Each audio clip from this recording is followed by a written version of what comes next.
The 200 demon house. It was a case so disturbing, even police refused to go back inside the house. Not because of violence, but because of what they saw. A child walking on walls. Voices no one could explain.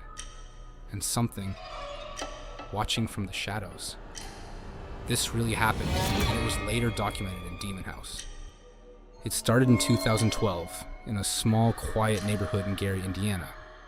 A mother named LaToya Ammons and her 3 children moved into what looked like a normal home. Nothing unusual. No history of violence. No warning signs. But within days, things changed. At first, it was small. Footsteps in empty rooms.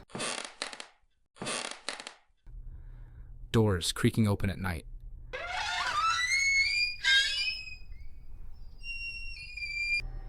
Then, the flies came.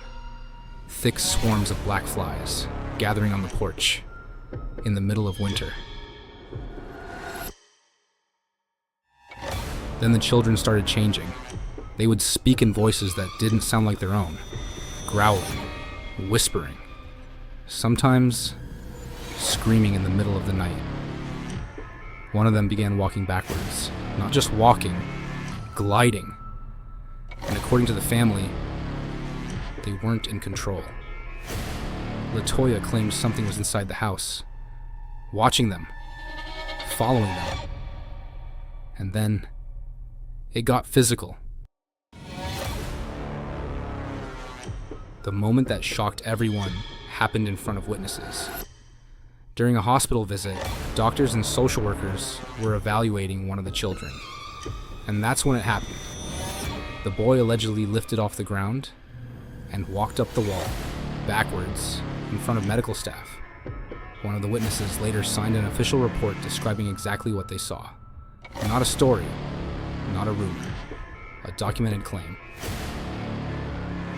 Police were called to the house multiple times. At first, they were skeptical. They expected a normal domestic situation. But after entering the home, their tone changed. Officers reported strange voices, unexplained movements. One officer even claimed his radio began malfunctioning right after entering the house.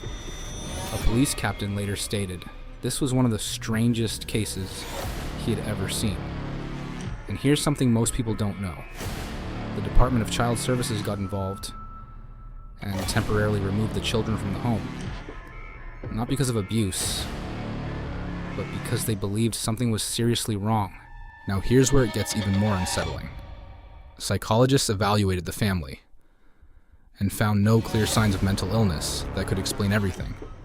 No history of hallucinations, no evidence of drugs, and multiple witnesses told the same story. Independent people with nothing to gain.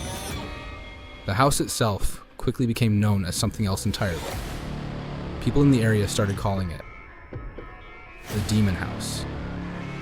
Eventually, the story gained so much attention that paranormal investigator Zak Bagans purchased the property to investigate it himself.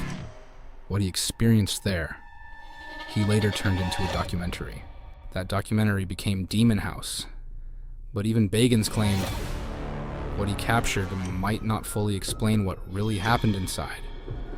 Some believe the truth was even worse.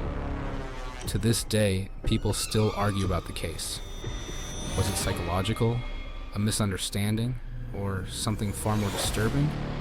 Because if even trained professionals, police, doctors, and social workers couldn't explain what they saw, then what was really inside that house? 200 demon house. It's pretty crazy, man. Can't go close to it. Just cameras and stuff, but you can see. In the end, the house was abandoned, but the questions never left. Some believe whatever was inside never fully went away. The Ammons haunting case remains one of the most disturbing and debated cases ever recorded. Was it mass hysteria, psychological breakdown, or something truly beyond explanation.